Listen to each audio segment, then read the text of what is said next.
तो बेटा आज हम लोग करने जा रहे हैं लेंस मेकर फॉर्मूला, है ना।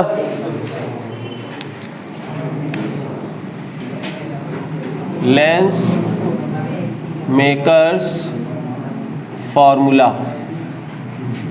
ऐसे ही नहीं बन गया लेंस, तुम्हारी आंखों को चेक किया जाता है और फिर उसके बाद बनाए जाते हैं, ठीक है ना। तो देखो क्या चेंजेस हुए, कैसा बना, ये चीज़ देखते हैं। थोड़ा सा बड़ा फिगर बनाते हैं, ठीक है। ठीक, अब जैसे ये सरफेस है, कौन सी, ए बी, ये सी और ये डी, ये बीच में इसका जो होता है इसको हम लोग ऑप्टिकल पॉइंट बोलते हैं। क्या बोलते हैं, देखो यहाँ पे पोल नहीं होता है, यहाँ पे क्या होता है, ऑप्टिकल पॉइंट होता है। लेंस में जो मिड पॉइंट होता है उसको हम लोग ऑप्टिकल पॉइंट बोलते हैं। क्लियर है, ओके। तो अब जरा ध्यान सुनना, यहाँ पे अगर कोई मैं ऑब्जेक्ट रखता हूँ, कोई ऑब्जेक्ट ओ है, ठीक है। अब इसकी जो लाइट रे है, इसकी जो लाइट रे है वो कुछ ऐसे गई यहाँ पे, ठीक। अब यहाँ पे ऐसे गई तो इसका नॉर्मल भी पहले बना देता हूँ। ये रहा इसका, इस सरफेस का नॉर्मल,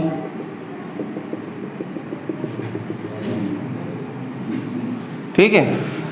तो लाइट रे को जाना चाहिए था यहाँ पे, बोलो जाना चाहिए था, लेकिन वो ऐसे ना जा करके हुआ क्या, वो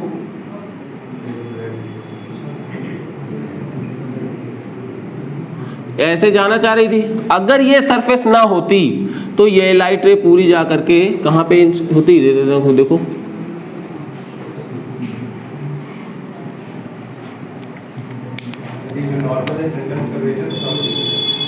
हाँ हाँ हाँ वही, देखना ध्यान से बेटा, क्या बोला मैंने। अगर ये लाइट रे ऐसे जा रही थी तो एक बार अगर रिफ्रैक्शन होता और ऐसा होता कि ये पूरा का पूरा म्यू होता, यहाँ से रिफ्रैक्शन ना होता, तो ये लाइट रे पूरी जा करके यहाँ पे कट कर रही होती। बात समझ में आ रही, ये पहली रिफ्रैक्टिंग सरफेस होती है और यहाँ से जा करके लाइट रे ऐसे चली जाती है। लेकिन प्रॉब्लम इस बात की आई कि सर यहाँ पे भी तो रिफ्रैक्शन होगा, क्योंकि यहाँ से यहाँ तक मीडियम चेंज होगा। तो अगर इस सरफेस का नॉर्मल इधर है,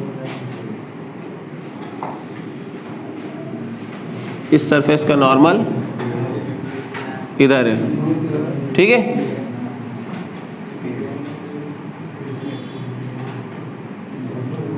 तो अब लाइट रे, ध्यान सुनो बेटा, जा रही थी इस पाथ पे, ठीक है ना। तो डेंसर से रेयर जा रही तो थोड़ा सा क्या हो जाएगी, बेंड कर जाएगी। तो जो इसकी लाइट रे है वो अब जो है यहाँ से ऐसे जा करके यहाँ पे इंटरसेक्ट कर जाएगी। तो फाइनल जो लाइट रे आपको फाइनल इमेज मिलने वाला है वो यहाँ पे मिलेगा। कहाँ पे मिलेगा, यहाँ पे। तो अब हमारे लिए कौन सी लाइट रेस काम आई, ये और ये।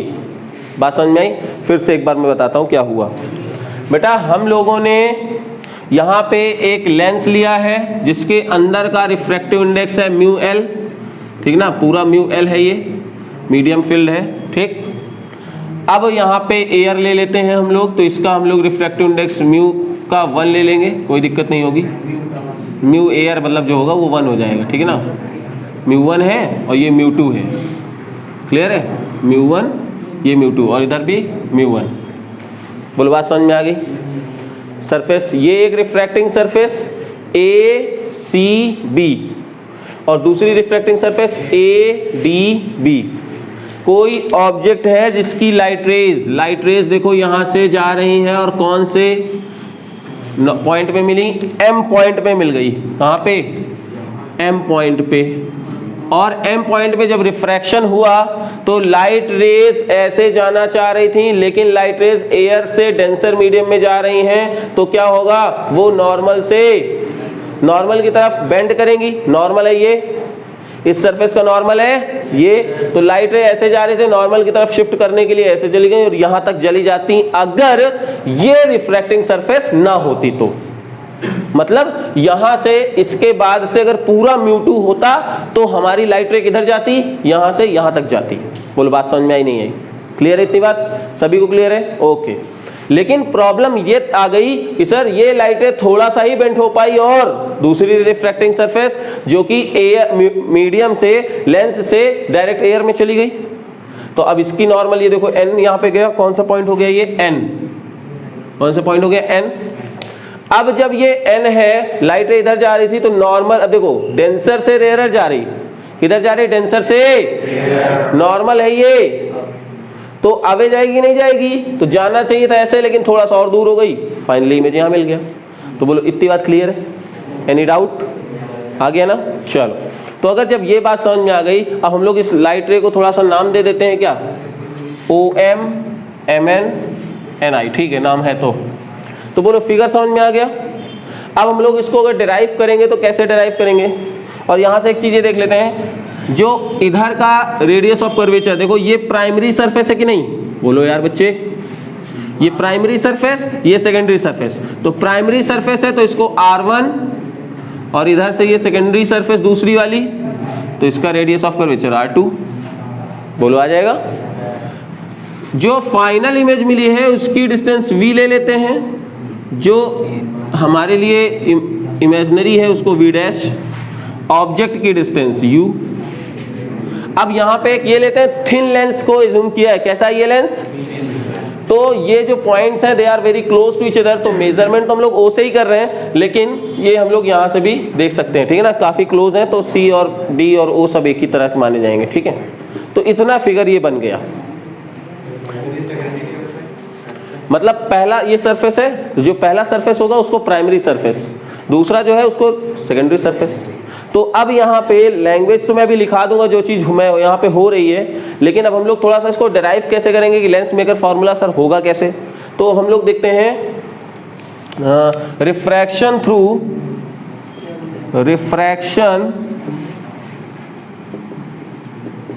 थ्रू प्राइमरी सरफेस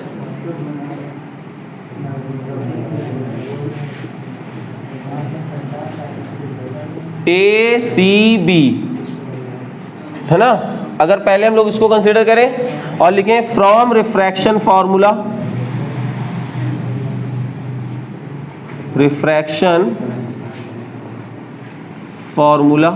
तो बेटा ध्यान से सुनना बच्चे, कल मैंने आपको बताया था ना फॉर्मूला कैसे लिखते हैं। फॉर्मूला तो एक ही होता है, लेकिन लिखने का तरीका अलग अलग होता है ना।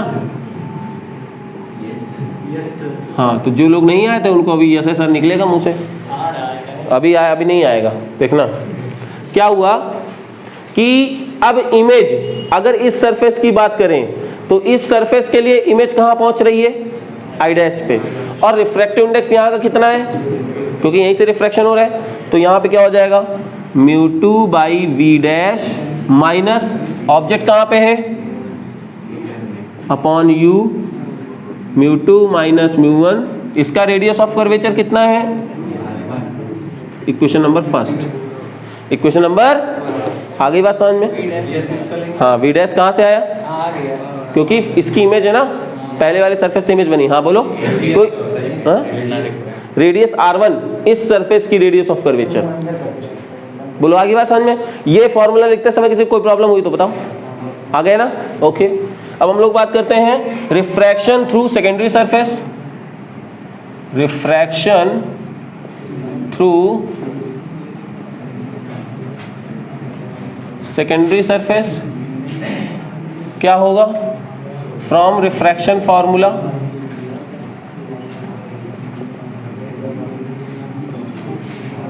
क्या हो जाएगा बेटा। अब जरा ध्यान सुनना, ये वाली सरफेस आ गई, वो लड़के, इस सरफेस के लिए इमेज फाइनली यहां पे बन रही है और इसका रिफ्रैक्शन भी इस सरफेस से हो रहा है, तो यानी μ1/v माइनस μ2/v डैश।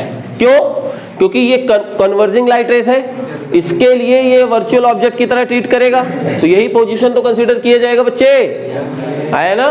देखो ये लाइट रे यहाँ से यहाँ जा रही थी, तो इसको कंसीडर किया जाए, और ये क्या हो जाएगा μ1 माइनस μ2/r2, ठीक है, आगे बात समझ में, ओके। अब हम लोग क्या करें, यहाँ पे ये इक्वेशन नंबर 2 हो गई। अब हम लोग दोनों इक्वेशन को ऐड कर देते हैं, ऐड कर दें, तो आप लिखेंगे फर्स्ट ऐड विथ सेकेंड। तो पहली इक्वेशन क्या है, μ2/v dash minus μ1 by u plus μ1 by v minus μ2 by v dash is equal to μ2 minus μ1 by r1 plus μ1 minus μ2 by r2। बोलो इतनी बात आ जाएगी। कुछ कैंसिल हो रहा है लग रहा है। μ2 by v dash μ2 by v dash. अभी रुक जाओ, साइन फॉर्मूले में यहाँ पे नहीं करना कुछ, क्योंकि ये जो फॉर्मूला हम लोगों ने डिराइव किया था ना, ये वाले फॉर्मूले जब डिराइव किए थे तो ऑलरेडी साइन वहाँ पे कंसीडर कर चुके थे। इन फॉर्मूले को डिराइव करते समय वहाँ पे देखो, जब करते थे ऑब्जेक्ट की वैल्यू माइनस में सब करते थे ना, तो इन फॉर्मूले को डिराइव, ये तो हमने डायरेक्ट रिजल्ट रखा हुआ है, तो इसलिए रिजल्ट में थोड़ी ना सामने साइन कन्वेंशन रखना पड़ेगा। ये हो गया, ठीक है। इज इक्वल टू, अब यहाँ पे जब μ2 बाई μ1 कॉमन लोगे तो 1/r1, यहाँ से माइनस आ जाएगा ना कॉमन बाहर, क्योंकि μ2 बाई μ1 कॉमन ले रहे हो, ये इधर आ जाएगा 1 by v minus 1 by u is equal to μ2 by upon μ1 r1 r2। ठीक है, अब जरा ध्यान से सुनो बच्चे, ठीक है।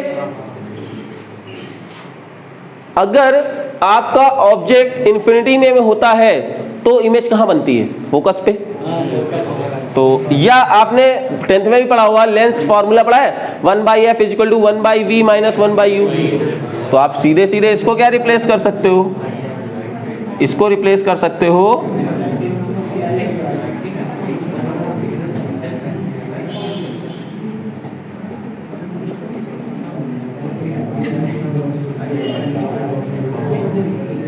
This is the formula, this is the formula. तो बोलो बात समझ में नहीं आई? आ गई? Any doubt? फिर से एक बार बताना है। कितने लोग लगता है आ गया?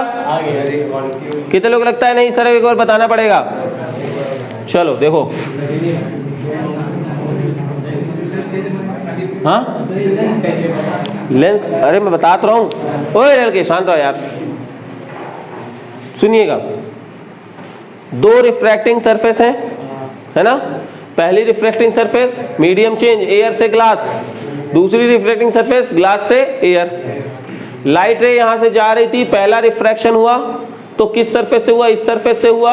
ऑब्जेक्ट की डिस्टेंस u है, यहाँ का रिफ्रैक्टिव इंडेक्स μ1 है, जहां से रिफ्रैक्शन हुआ वो μ2 है, और पहले की इमेज यहाँ बनी।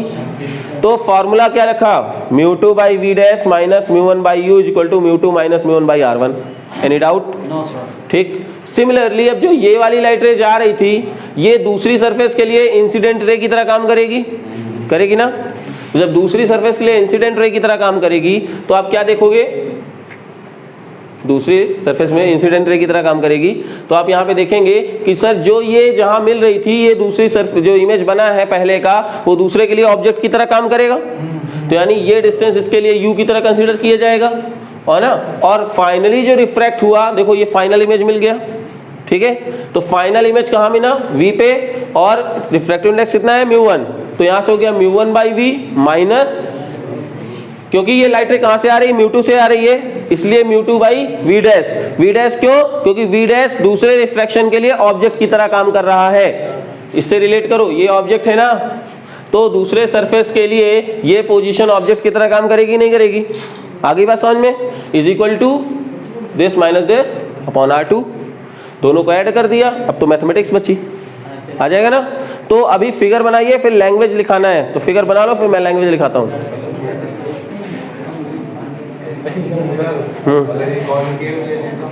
हाँ नहीं, सेम फिगर बस डिफरेंट होगा, बाकी सारा सेम सेम है।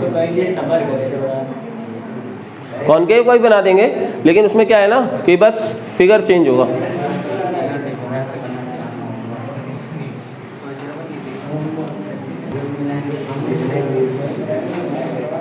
लैंग्वेज लिखिए बेटा।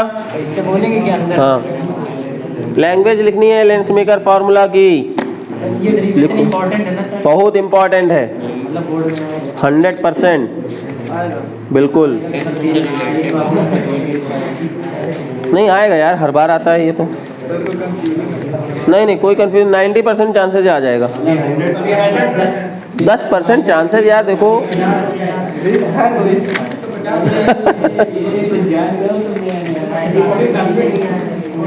कहाँ गया है लेंस मेकर फार्मूला? ये लो, चलो लिखिए। कहाँ गया यार लेंस? हाँ इधर है, बहुत इधर है। ये लो, चलो लिखो, लिखिए। सर इसके पापा का फोन आ रहा है। अंदर। As shown in, consider a thin double convex lens. Consider a thin double convex lens of refractive index mu2.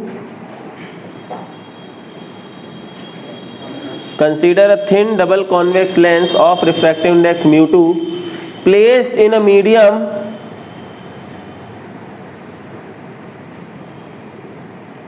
of refractive index mu1, of refractive index mu1. Here mu1 is less than mu2. Here mu1 is less than mu2. Full stop.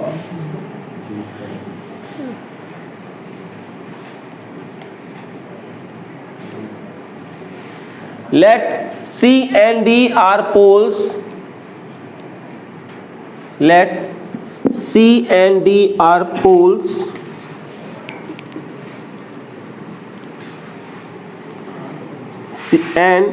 comma C1 and C2 be the centers of curvature. C1 and C2 be the centers of curvature, and R1 and R2 be the radius of curvature of the two lenses surface. C1 and C2 be the center of curvature, and R1 and R2 be the radius of curvature of two lens surfaces ACB and ADB respectively.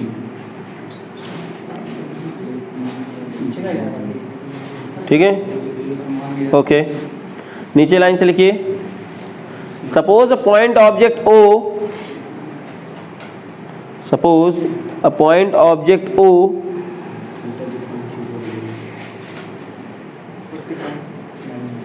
suppose a point object O is placed on the principal axis in rarer medium.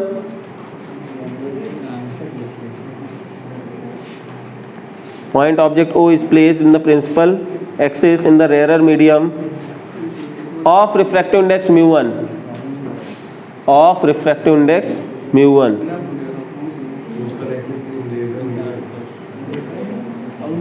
Principal axis in the rarer medium of refractive index mu1. ठीक है, full stop. The ray OM, the ray OM,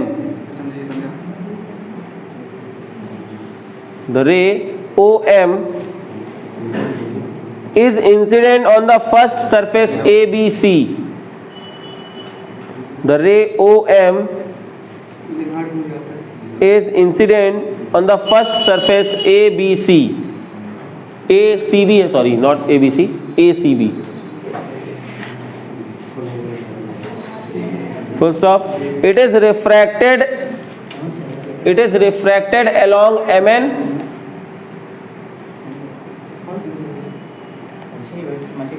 It is refracted along MN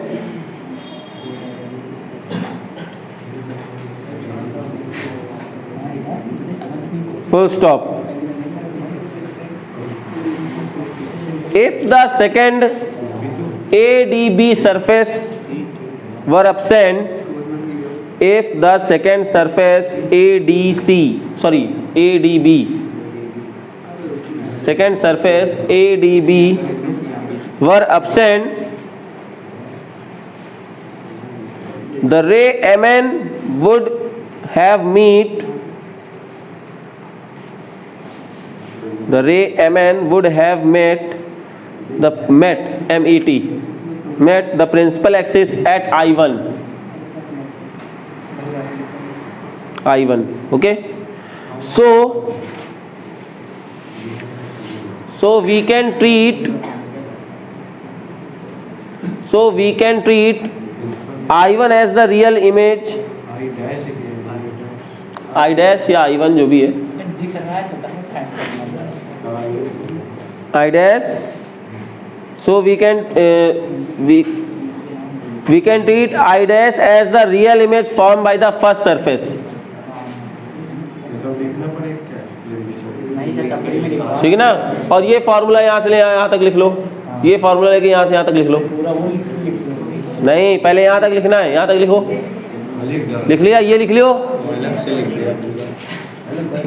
ये लिखो तुम जो लोग लिख रहे हैं, लिखो यहीं पे लिखो। लिख लिया? ये लाइन लिखिए। देखो डेरिवेशन है ना, तो फिजिक्स तो समझानी पड़ेगी ना, यही तो फिजिक्स है, बाकी वो मैथमेटिक्स है उधर जो लिखे हो। इतना लिख लो।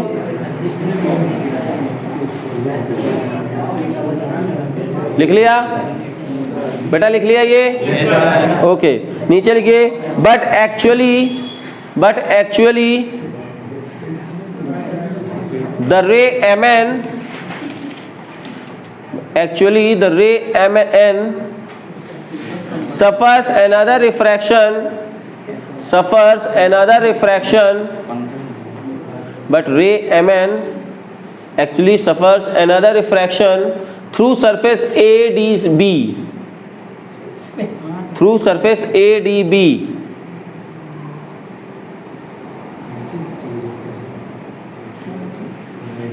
An emergent ray meets the principal axis at point I.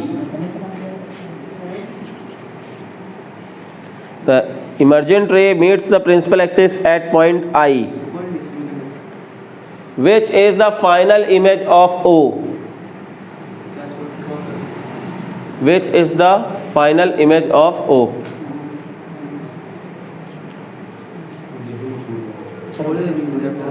क्या? पूरे तो बीच छोड़ दिया। कौन से? पढ़ गए वो समझ बोलो आगे बात समझ में? ठीक है, अब जरा ध्यान सुनना, क्या लिखोगे? सो I dash will treat as virtual object for second refraction, नहीं क्या? I dash will treat as virtual object for second refraction.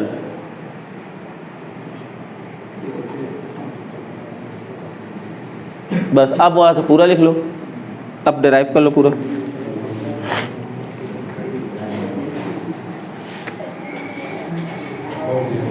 ठीक है, अब वो वाला डिराइव कर लो भाई, पूरा लिख लो, उधर वाला पूरा लिख लीजिए। देखो ये लैंग्वेज लिखना बहुत ज़रूरी क्यों था, तो देखो बेटा ये तो आपने लेंस मेकर फार्मूला डिराइव कर लिया। अब सुनिएगा, ऐसा नहीं है कि कॉन्वेक्स के लिए ये है, कॉनकेव के लिए कुछ और होगा, दोनों के लिए सेम यही है, ठीक है ना। हाँ ये बात अलग है कि जब आप उसको डिराइव करने जाएंगे तो उसका रे डायग्राम कुछ और हो जाएगा, लेकिन एग्जाम में कभी ये स्पेसिफाइड नहीं करेगा कि नहीं कॉनकेव के लिए ही करना है, ऐसा कुछ भी नहीं है। वो सीधे बोलेगा कि हमें लेंस मेकर फार्मूला डिराइव करके आप दीजिए, तो आप ये फिगर और इससे पूरे थ्रू जा सकते हैं। लैंग्वेज मैंने इसलिए आपको पूरी जो चीज़ हो रहा है यहाँ पे वो सारी चीज़ मैंने लिखा के दिखा दिया, ठीक है, आप इसको कर सकते हो। अब इसके कुछ इंपॉर्टेंट पॉइंट्स हैं वो हम लोग आगे करेंगे, ठीक है। तो नेक्स्ट आगे बढ़ते हैं। देखो फार्मूले को अब एनालिसिस करते हैं कि आखिर होने क्या वाला है यहाँ पे। फार्मूले को एनालाइज करते हैं, और ये फार्मूला क्या नाम से ही क्लियर है, लेंस मेकर फार्मूला। जैसे आप लोग जाते हो आंख टेस्ट करवाने, है ना, उन्होंने आपके आंख को टेस्ट किया, जितनी फोकल लेंथ होनी चाहिए सब, एक्चुअली सबने आपने 10th में पढ़ रखा है कि रेटिना पे इमेज बननी चाहिए, लेकिन रेटिना पे किसी कारणवश इमेज नहीं बन पाती, तो आपकी आंखों का फोकस चेंज हो चुका होता है, तो उसको बैलेंस करने के लिए या तो कॉन्वेक्स लेंस या तो कॉनकेव लेंस लगाना पड़ेगा। अब कितनी फोकल लेंस का लगाया जाए ताकि आपकी आंखों में सटीक वो जाकर के वहाँ पे रेटिना पे इमेज बना सके, तो उसके लिए आपकी टेस्टिंग होती है। आपको पता चल गया कि नहीं, हाँ इतनी फोकल लेंथ का चाहिए। ओके, अब जब इतनी फोकल लेंथ का चाहिए तो डिसाइडिंग फैक्टर कौन कौन से हैं? एयर में ही रहोगे आप और कहाँ रहोगे? तो μ1 की वैल्यू तो 1 हो गई। जो ग्लास ले रहे हो उसका रिफ्रैक्टिव इंडेक्स फिक्स हो गया। कौन डिसाइडिंग फैक्टर अब बचे? रेडियस ऑफ कर्वेचर्स, है ना, कि कितना कर्वेचर उसको देना है ताकि ये यहाँ पे आपकी फोकस सेट हो सके यहाँ पे। ठीक है, आ रही बात समझ में? तो यानी कौन कौन सा डिसाइडिंग फैक्टर है? लेंस का रिफ्रैक्टिव इंडेक्स, आउटर भी इफेक्ट करेगा। अगर आप सोचो कि जैसे आपके चश्मा लगा हुआ है और आप पानी में जाकर के किसी चीज को देखने की कोशिश करें, नहीं दिखेगा आपको क्लियर, ठीक है ना। पानी वाला नहीं, मेन चीज ये है ना, क्योंकि पानी में जाते ही ये वैल्यू कुछ ना कुछ आ गया तो ये f की वैल्यू चेंज हो जाएगी। मतलब आपका जो लेंस काम कर रहा था वो जो सपोज अगर 10 सेंटीमीटर उसकी फोकल लेंथ थी, अब पता लगा 8 ही हो गई, तो अब आपको धुंधला दिखना शुरू हो जाएगा। आ रही बात समझ में? तो ये चीज यहाँ पे है, तो ये एक्सटर्नल रिफ्रैक्टिव इंडेक्स भी मैटर करेगा आपके लिए। अब जरा ये फॉर्मूला आया है तो इससे रिलेटेड कुछ चीजें हम लोग समझ लेते हैं। ठीक है, देखिए इधर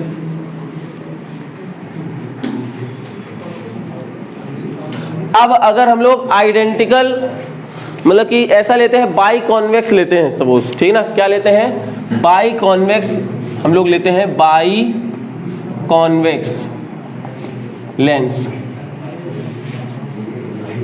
अगर बाई कॉन्वेक्स लेंस है ना बेटा, तो ऐसे ही बनेगा। और आइडेंटिकल अगर बना है ये, सपोज मतलब ऐसा नहीं है कि रेडियस ऑफ कर्वेचर डिफरेंट है, तो ये तो कंफर्म है सर कि R1 जो होगा वो राइट साइड है, तो R1 की वैल्यू प्लस R ले लेंगे, और R2 की वैल्यू जो होगी वो इधर जा रही होगी, लेफ्ट साइड जा रही, इसलिए R2 की वैल्यू को हम लोग माइनस में ले लेते हैं, माइनस R ले लेंगे। बोलो बच्चे, आ रही बात समझ में? क्लियर है? जैसे ही हम लोगों ने ये काम किया तो 1/f इज इक्वल टू, अगर नीचे एयर है तो एयर को रहने देते हैं, क्या होने वाला है? 1/r माइनस 1/r, तो यहाँ से कितना हो गया? Mu minus 1 2/r। तो ये यहाँ से फोकल लेंथ आपकी निकल के आ जाएगी। और देखो इधर ध्यान से, ये कैसी वैल्यू आ रही है सर? रेडियस तो आप कोई भी अपने वैल्यू लेंगे, 10 सेंटीमीटर 5 सेंटीमीटर कुछ भी, और म्यू की वैल्यू हमेशा 1 से बड़ी आने वाली है, तो यानी ये f की वैल्यू क्या हो जाने वाली है? पॉजिटिव हो जाने वाली है। और आप सोच लीजिए कॉन्वेक्स लेंस के लिए फोकस कितना होता है? पॉजिटिव होता है ना। कॉन्वेक्स लेंस के लिए फोकल लेंथ कैसा होता है? For convex lens focal length positive. By convex का मतलब ये हुआ, ध्यान सुनना, बाई कॉन्वेक्स मतलब दोनों सरफेस कैसी हैं? कर्वेचर वाली हैं और दोनों तरफ से कॉन्वेक्स शो कर रही हैं, तो ये बाई कॉन्वेक्स लेंस के लिए हुआ। ठीक है, सपोज अगर बाई कॉनकेव करते आप, बाई कॉनकेव, तो बाई कॉनकेव लेंस करते तो क्या होता? कुछ ऐसा फिगर बनता आपके लिए। बोलो बेटा, अब यहां से R1 तुम्हारा नेगेटिव हो जाएगा और R2 पॉजिटिव हो जाएगा, क्योंकि दूसरी सरफेस ये है ना, पहली सरफेस ये है। तो अगर ऐसा हुआ तो हम लोगों का फॉर्मूला क्या होने वाला है? 1/f mu minus 1 minus 1/r minus 1/r, ठीक है ना, माइनस हो जाएगा ना, R2 की वैल्यू प्लस में है, ठीक है, तो कितना हो जाएगा? Minus 2/r। चलो देखो ये वैल्यू कैसी आ गई? ये वैल्यू कैसे आ गई? माइनस में है ना। बोलो बच्चे, तो ये फोकल लेंथ माइनस में आ रही है, तो यहाँ पे फोकल लेंथ कैसे हो जाएगी? नेगेटिव हो जाएगी। किसके लिए? For concave lens, by concave lens. कहोगे सर क्या ऐसा भी पॉसिबल है कि एक सरफेस प्लेन कर दें? हो जाएगा, उसको हम लोग प्लेनो कॉन्वेक्स या प्लेनो कॉनकेव लेंस भी बोलेंगे, ठीक है ना। जैसे ये दोनों तो हो गए, तीसरा मैं किधर बनाऊं? इधर बना देता हूं। ये फर्स्ट है, ये दूसरा है, ये तीसरा है। इसको हम लोग बोल रहे हैं ये एक सरफेस प्लेनो, सॉरी ऐसे भी लिख सकते हो, कोई दिक्कत नहीं, ये लो, ठीक है। प्लेनो कौन सा है ये? Plano convex. कौन सा है ये? Plano convex. तो जरा देखो R1 की वैल्यू कितनी हो जाएगी? इन्फिनिटी, और R2 की वैल्यू माइनस R हो जाएगा ना। बोलो यार, 1/f म्यू माइनस 1, R1 की value infinity minus R, mu minus 1। देखो अभी भी इसकी फोकल लेंथ क्या आ रही है, पॉजिटिव ही है। बोलो यार बच्चे, आ रही ना। तो यानी अगर कॉन्वेक्स नेचर का है तो पॉजिटिव, कॉनकेव नेचर का है तो कब, जब एयर में है। अभी बाकी सब की बात हम लोग नहीं कर रहे हैं। अब यहाँ पे लेके अगर चौथा केस बना दूं, कौन सा, ये वाला, कौन सा है ये, प्लेनो कॉनकेव। बना लो जल्दी से इसको, इसकी फोकल लेंथ ड्राइव कर लो, कर लीजिए।